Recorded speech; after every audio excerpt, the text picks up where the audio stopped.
설교를 하는 날입니다. 네.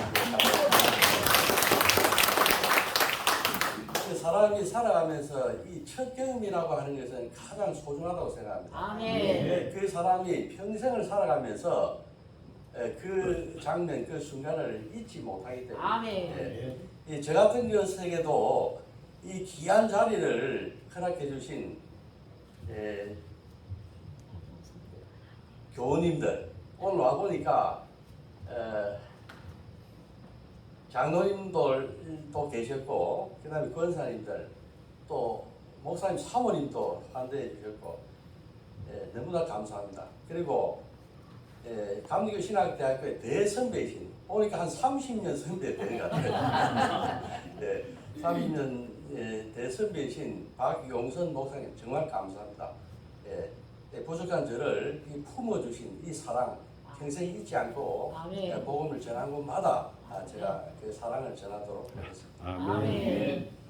오늘 첫 설교로 그 제목으로 제가 이렇게 선택한 것은 천국 가는 길입니다. 천국 가는 길.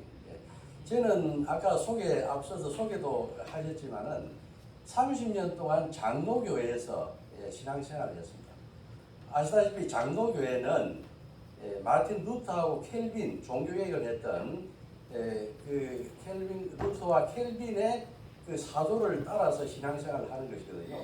그래서 그분들의 그 신앙 그 사도라고 하는 것은 이신칭입니다. 믿음으로서 구원받고 천국 간다고 하는 것입니다. 그 다음에 그 종교개혁이 구호가 됐던 솔라 그라티아, 솔라 피데, 그 솔라 피데 오직 말씀, 오직 말씀만 있으면은 되고 그 위에는 필요 없다. 이렇게 이제 주장하는 그 가르침이죠.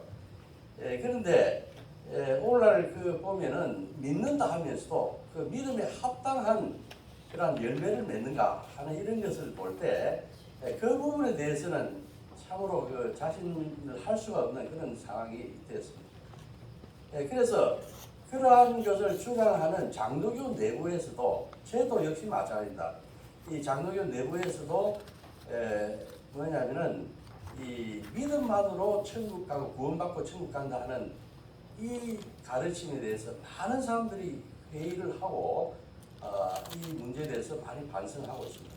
그런데 제가 장로교 30년 신앙생활을 하고 이렇게 감리교 신학대학교에 신대원에 진학을 해서 이렇게 이제 교리를 배우다 보니까 장로교에서의 그 문제가 되는 그 오직 구원, 믿음으로서 구원받는다는 것을 이걸 수정할 수 있는 게, 보완할 수 있는 것이 바로 그 존 웨슬리의 감리교 신앙이었습니다.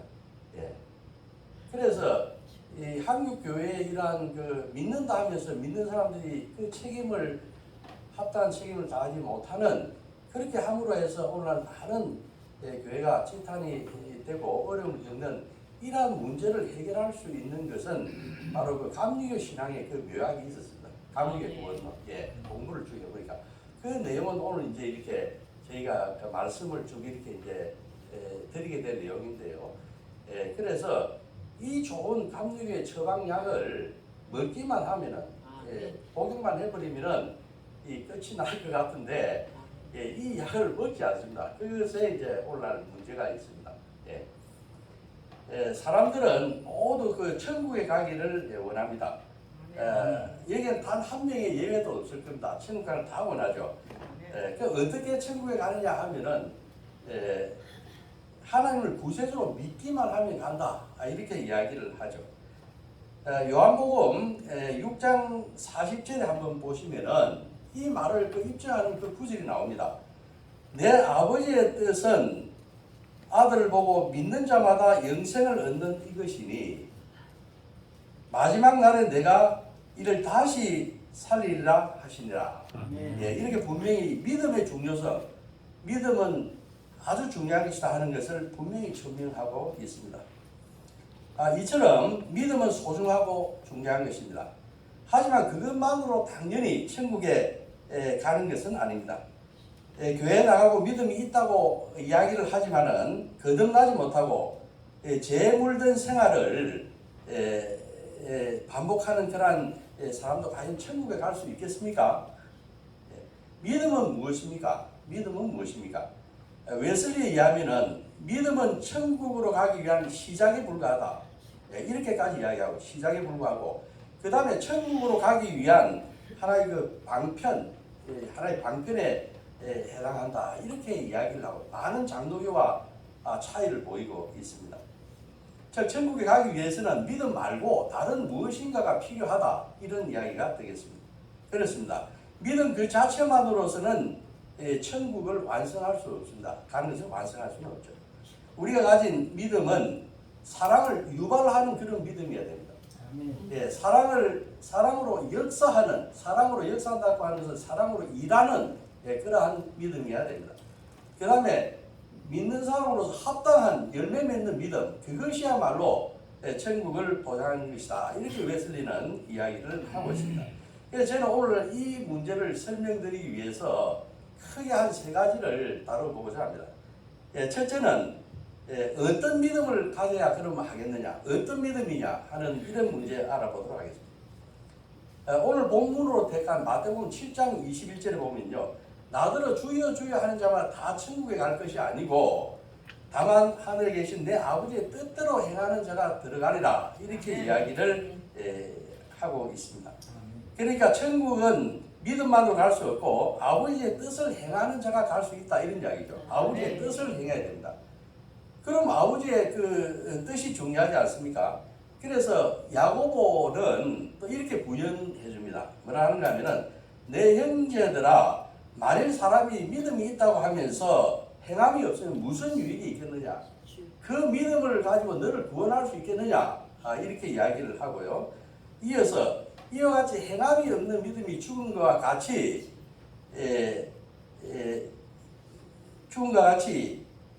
뭐냐면은 영혼이 없는 몸이 죽은 것 같이 행함이 없는 믿음은 죽은 것이니라. 이렇게 이야기를 함으로써 행함이 없는 믿음에 대해서 사망 선고를 내리고 있습니다.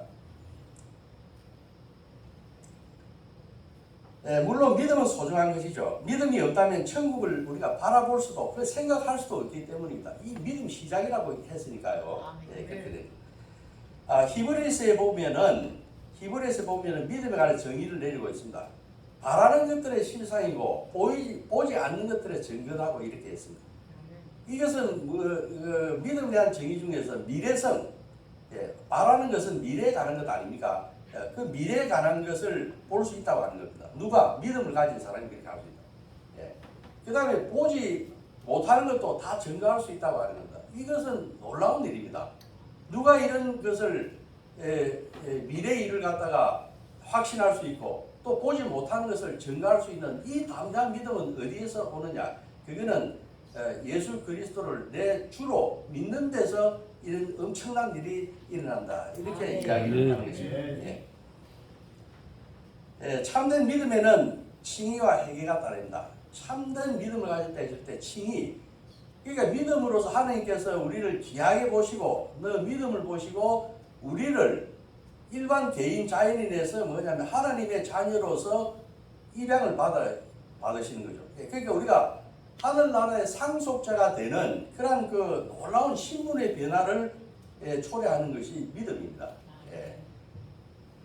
그러면은 저와 같은 이렇게 어리석은 자도 죄인도 뭐냐면은 하나님의 자녀 삼아 주신 데 대해서 너무나 감사하지 않습니까? 제가 그런 합당한 인물입니까? 그렇지 못하죠. 그렇기 때문에 이것은 순전히 뭐냐면은 주님의 은혜인 것입니다. 그러면 우리는 이 은혜에 합당한 성화된 그러한 삶을 살아야 하지 않습니까? 그러면 무엇이 성화된 삶입니까? 무엇이 성화된 삶입니까? 우리가 믿는다 하면서 예수를 구주로 믿는다 하면서 그 성격이 아주 사악하거나 교만하거나 시기 질투 원망하거나 그 다음에 성질이 아주 까다롭거나 이렇게 하면 누가 그 사람을 믿는다 이렇게 이야기를 하겠습니까? 성화된 자는 그 사람의 삶은 신앙이 개인적으로 성숙해질 뿐만 아니라 또 이타적으로 사회적으로 점차 확대돼서 이타적으로 남을 이롭게 하는 그런 이타적으로 그 신앙생활이 변하게 됩니다. 그러면은 이런 성화된 삶의 가장 결정적이고 한마디로 성화된 사람의 그 삶을 대변할 수 있는 삶의 방식은 뭐냐? 그것은 사랑입니다.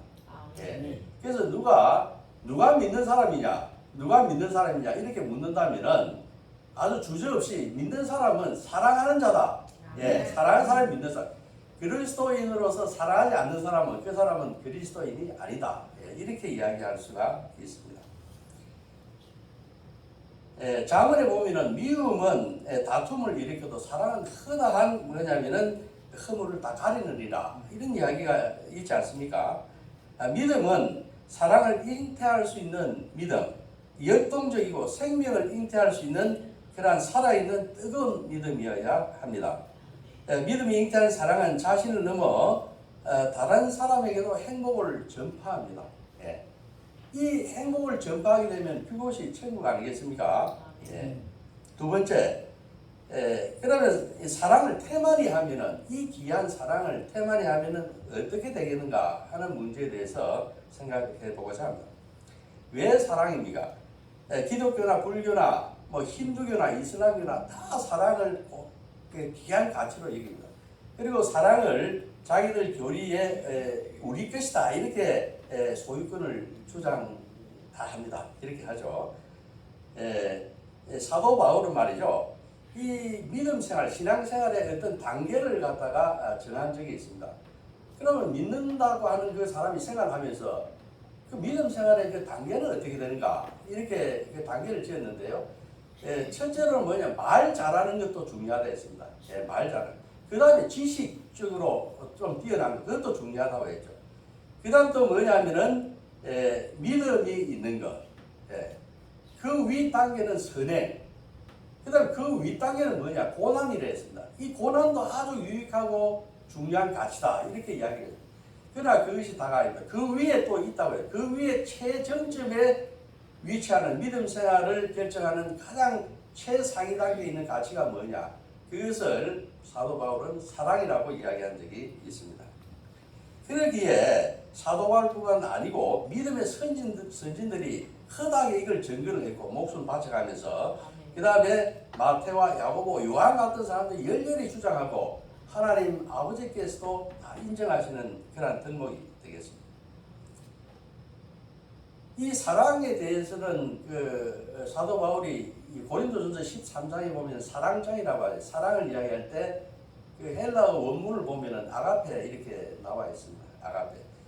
이 아가페라고 하는 것은 그야말로 뭐냐면은 이타적이고 희생적인 그런 숭고한 그 사랑을 이야기합니다. 감리교 창시자인 존 웨슬리는 역시 사랑에 대해서 아가페를 이렇게 정의하고 별 이견이 없습니다. 그러나 다만 사랑이 조금 이 용어가 변형되어 사용한 적이 있었습니다. 1649년에 보면은 로저 다니엘하고 존 필드라고 하는 사람이 그 논문을 쓰면서 뭐냐면은 라틴어 샤리타스를 옮겨가지고 영어로 체리티라고 이렇게 사랑을 표기한 적이 있습니다. 그래서 그 이후로 제법 똑똑하다고 하는 식자들도 이 사랑을 이야기할 때는 러브가 아닌 그 체리티 이 말을 많이 썼습니다. 그 뒤로 쭉. 그래서 존 웨슬리는 사랑에 대하여 하는 그 설교문이 있습니다. 저도 그걸 쓰기 위해서 이 설교문을 쓰기 위해서 읽어봤는데요. 거기에서 조금 아쉬움을 표현하고 있습니다. 체리티라고 하는 그 영어, 러브하고 유사하게 사용되는 체리티라고 하는 이 용어는요, 주로 외적인 사랑을 이야기한다고 합니다. 외적인 사랑. 그리고 주로 이제 자선, 자비, 선행, 이 바깥으로 드러난 것, 이런 것들을 이제 이야기하기 때문에 어떻게 생각하면은 불교라든가 이런 데서도 어떤 자비라든가 이걸 중요시하지 않지 않습니까? 그래서 그런 쪽으로 이제 조금 그런 위험성, 그다음에 형식적으로 그럴 수 있는 위험성 이런 게 있기 때문에 존 웨슬리는 그 점을 좀 안타깝게 생각을 했습니다.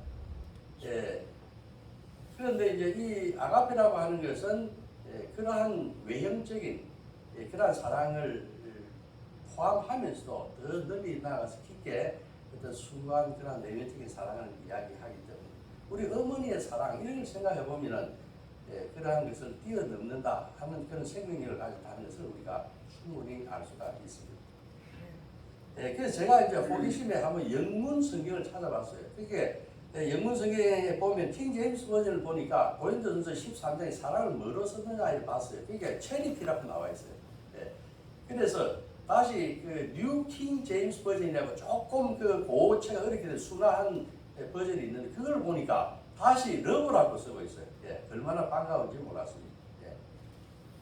그래서 러브라고 하는 것은 사랑, 이 복음 아닙니까? 복음은 어떤 경제적 필요에 의해서 변형되는 이런 단어이기보다도 항상 그 불변하는 그러한 그 항구성을 가지는 것이 좋기 때문에 저도 상당히 반갑고 기뻤습니다. 그러니까 우리가 성령님께서 우리를 위해서 함께 말할 수 없는 탄식으로 기도해주고 함께 해주시는 그런 사랑, 그런 것이 바로 웨슬리가 생각했던 그런 사랑이 아니었나 이렇게 생각을 합니다. 사랑의 그런 종류는 어떤 것이 있겠습니까? 사랑의 종류는 우리가 마가복음에 보게 되면은 서기관이 와서 주님께 영생을 얻기 위해서 가장 중요하고 큰 계명이 뭐냐고 물었을 때 주님께서 말씀하셨죠. 그때 뭐라 하셨는가 하면은 하나님 아버지를 사랑하고 내 이웃을 내 몸과 같이 사랑하라 이렇게 얘기했습니다. 그래서 사랑에는 이웃 사랑, 하나님 사랑 이런 것이 있죠. 우리가 이웃 사랑이라는 것은 뭐 쉽게 이해할 수가 있지 않습니까? 그런데 무엇이 하나님 사랑이냐? 이 부분에 대해서는 쉽게 무엇이 하나님을 사랑하는 것이냐? 이게 단도직입적으로 물었을 때 쉽게 자신 있게 이렇게 이야기 나오지 않습니다. 어려운 문제입니다. 하나님 아버지의 사랑.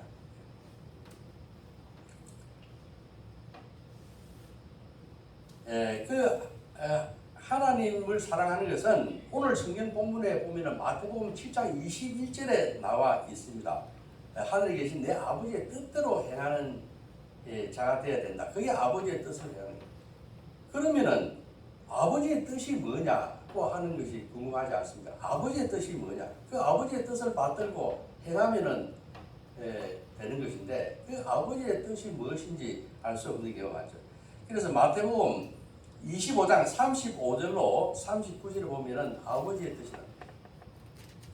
주님께서 이제 오셔서 이 땅 오셔가지고 모든 천사들과 함께 오시죠. 그래서 심판하실 때에 왼쪽에 염소와 오른쪽에 양으로 나뉩니다.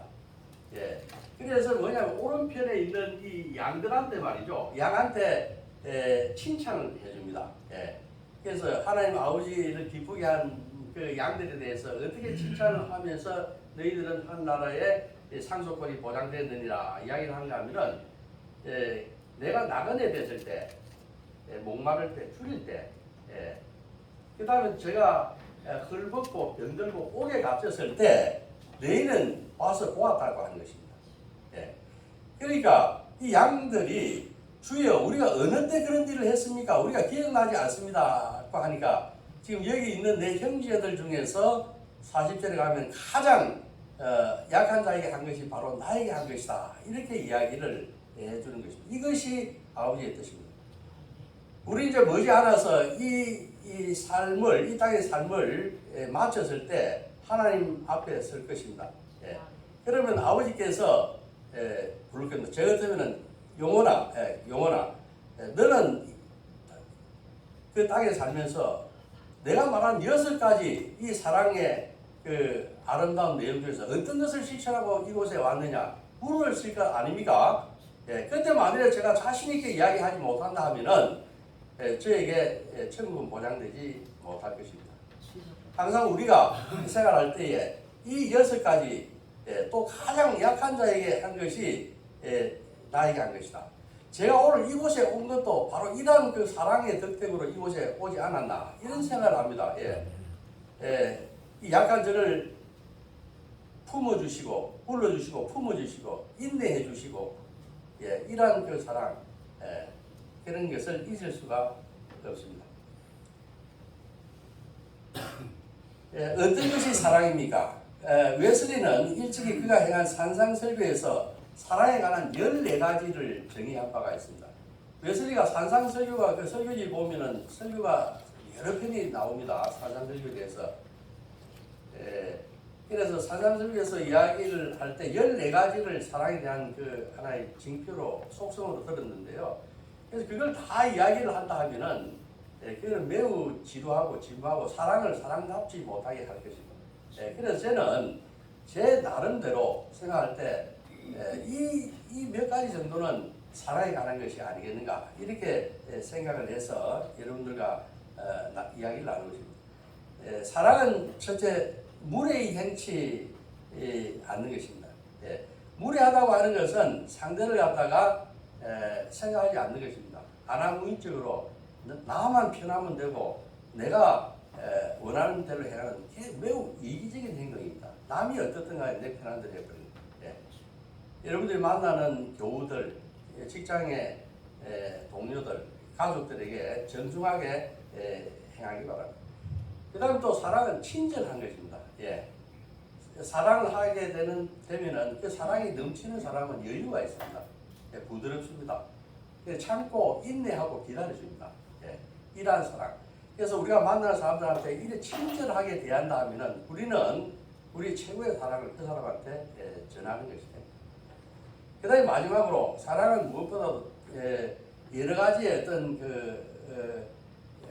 허물을 갖다 가려주는 것입니다. 덮어주는 것입니다.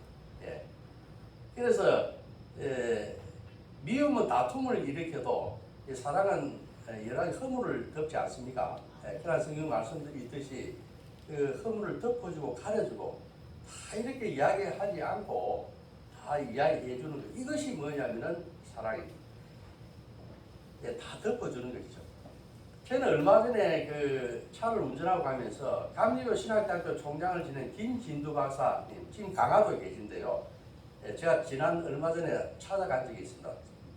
한 달도 안 된 것 같은데요. 그래서 내 설교를 듣고 찾아갔습니다. 그래서 이제 차를 운전하고 가는데 설교가 나오는데 어떤 설교냐 하니까 서강대학교의 그 장영희 교수라고 있습니다. 그분이 소아마비고 영문학자인데 암이 걸려가지고 이제 죽어가는 그 순간에 기록을 하고 사람들한테 자기가 장애가 있기 때문에 장애 가진 사람, 약한 사람, 이 사람들을 위해서 그를 많이 희망적인 것들을 그 암 투병 중에 죽어가면서 썼습니다. 그렇게 해서 많은 사람들한테 희망과 용기를 주고 했었는데요. 그래서 그 사람이 이제 그 어렸을 때 이야기를 그 목사님께서 그 설교에서 하는 것이 나옵니다. 그래서 장례 교수는 어릴 때 소아마비를 앓았고요. 가정이 어려웠다고 합니다. 그래서 이 동네에 보게 되면은 어르신들 다 이제 기억하시겠지만 옛날에 보면은 엿장수들이 동네를 이렇게 돌아다녔습니다. 그래서 보물도 이렇게 주면은 받고 가서 엿도 주고요. 그래서 애들이 또 엿장수 먹으면 그 엿 가위 차려다고 치고 이렇게 돌아다니면은 그 몰려가서 엿도 사 먹고 바꿔 먹고 집에 뭐 다 들고 가서 어머니한테 또 야단 맞고 이렇게 했는데, 근데 이제 장례 교수는 소아마비이기 때문에 항상 이 어머니가 그 애를 이렇게 안아가지고 그 계단에 햇빛이가 좀 보라고 계단에 이렇게 앉혀놓고 했다고 합니다.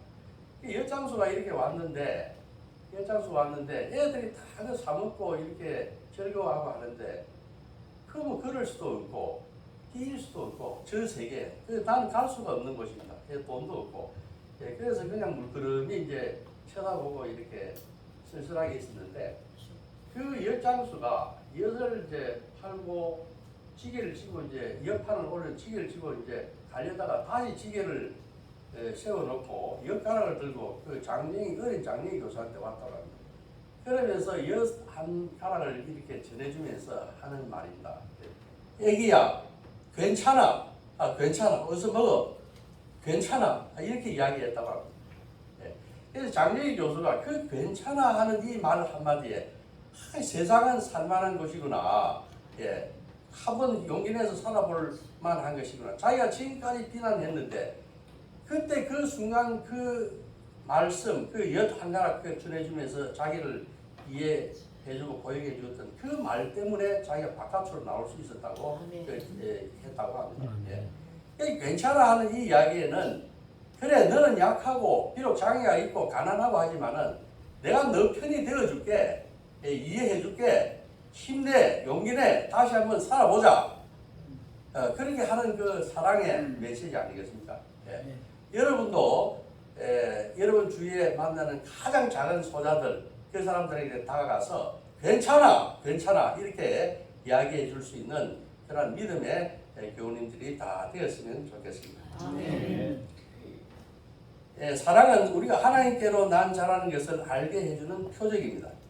이것은 모든 표적 중에서 가장 중요하죠. 참된 기독교인이 됐다고 하는 것은 무엇입니까?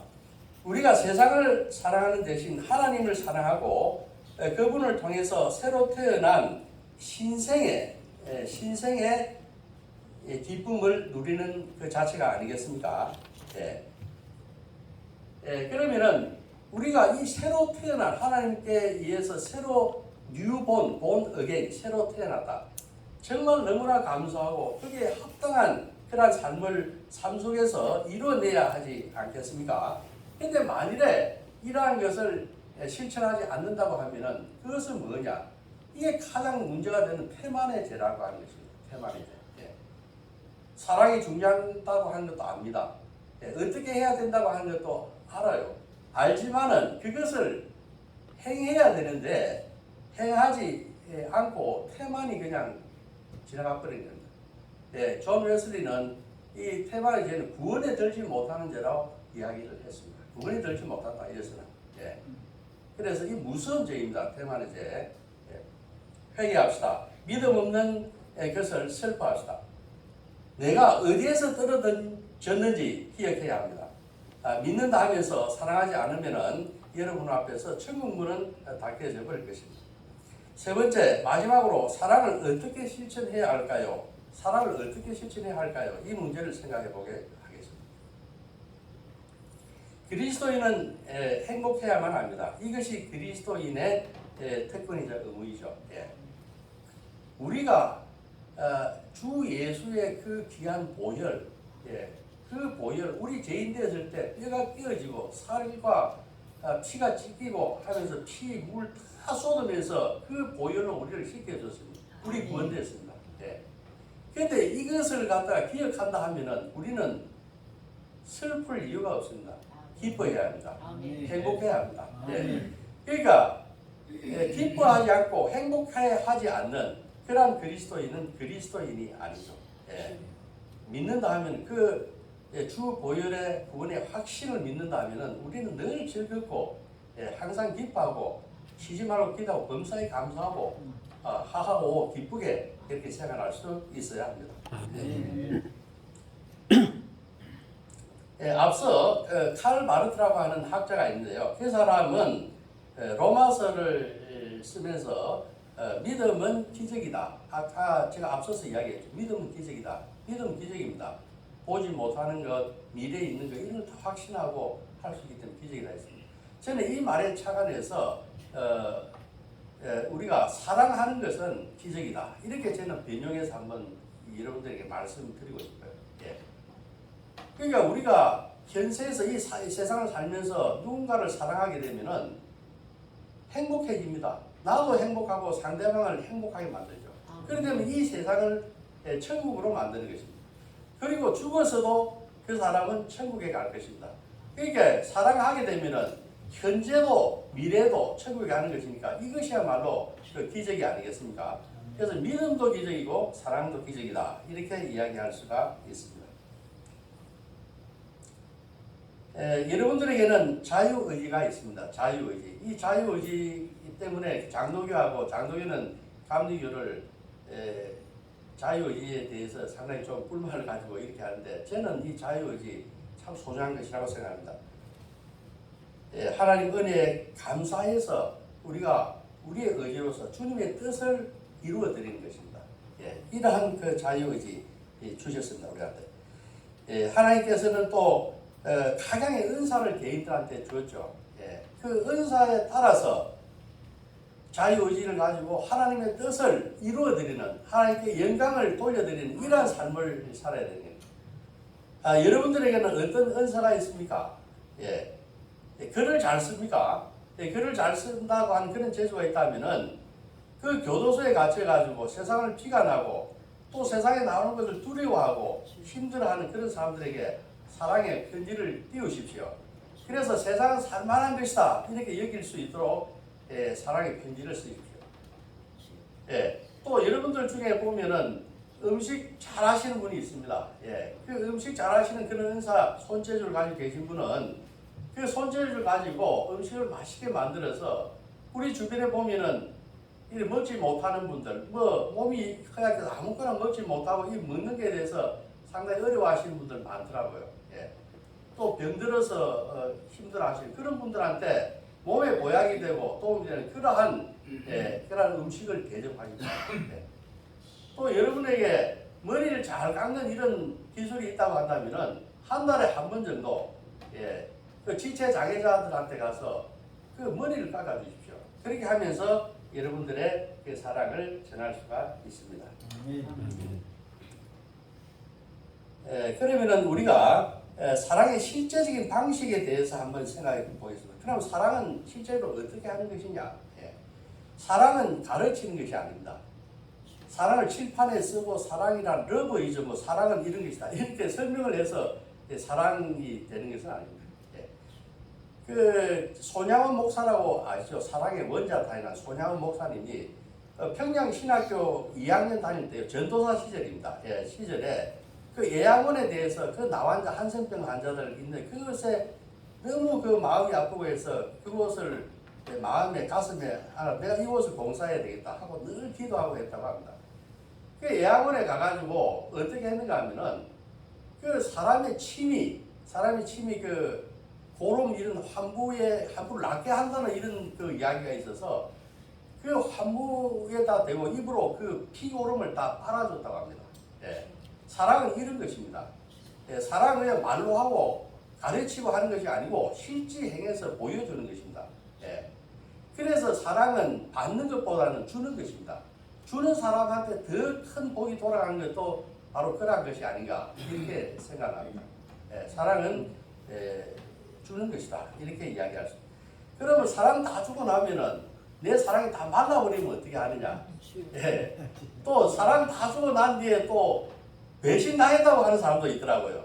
그렇게 이야기를 하는 사람도 있는데 염려하지 마십시오. 여러분 세상 그만큼 잘 많이 사셨지 않습니까? 이 세상에 공짜가 어디 있습니까? 사랑의 공짜가 없습니다. 내가 사랑하면 그 사랑은 배가 돼서 내한테 돌아올 것입니다. 또 안 돌아오면 어떻습니까? 하늘에 계신 주님께서 그 상급이 아주 크실 겁니다. 염려할 것 하나도 없습니다. 그 요한복음에 보면은 그 4장 1절에서 42절에 보면은 수가성에서 그 수가성 우물가에서 예수를 만난 여인이 있죠. 그래서 예수님이 그 여인을 만나가지고 몇 마디 안 하고 갑자기 난데없이 하시는 말씀이 가서 내 남편을 데려오라고 이야기를 합니다. 그래서 그 예수님께서는 그 여자분의 결혼 생활에 문제가 있다. 그래서 구원을 위해서 이러한 것이 필요하다고 이야기해 주기 위해서 이제 그렇게 했대요. 그래서 이처럼 뭐냐면은 몇 마디 이야기를 해보지 않았는데도 하나님께서는 초월적 분이시기 때문에 우리 인간 피조물의 속에 무엇이 있는지 이미 다 압니다. 그래서 이 사람한테는 뭐냐면은 사랑이라는 것이 없으면은 이 사랑이 우리가 보면 이 흙덩어리로 진흙으로 해가지고 영을 불어넣어줘가 생명이 되고 영적인 인간이 되지 않았습니까? 그와 마찬가지로 사랑이 없으면은 개인 인간은 아무것도 아니다. 또 그 인간들이 모여서 뭘 해보겠다고 하는 이 세상 사회도 아무것도 아니다 하는 것을 알았던 겁니다. 이미 다. 그래서 너희들한테는 사랑밖에 없다. 서로 사랑하라. 오직 사랑을 주장했던 겁니다. 그러면 사랑이 없으면 아무것도 아니라고 하는 것은 무슨 말입니까? 망해버린다는 겁니다. 사랑이 없으면 개인은 망해버린다는 겁니다. 그 사회는 망해버린다는 겁니다. 그래서 오직 사랑만이 우리들한테 희망이고 너희들에게 참으로 구원이 되는 것이다. 그것이 참 희망이다. 이렇게 이야기를 하니까 우리는 주님 말씀에 순종해서 그 말씀을 이루어드리는 그러한 삶을 살아야 되는 것입니다.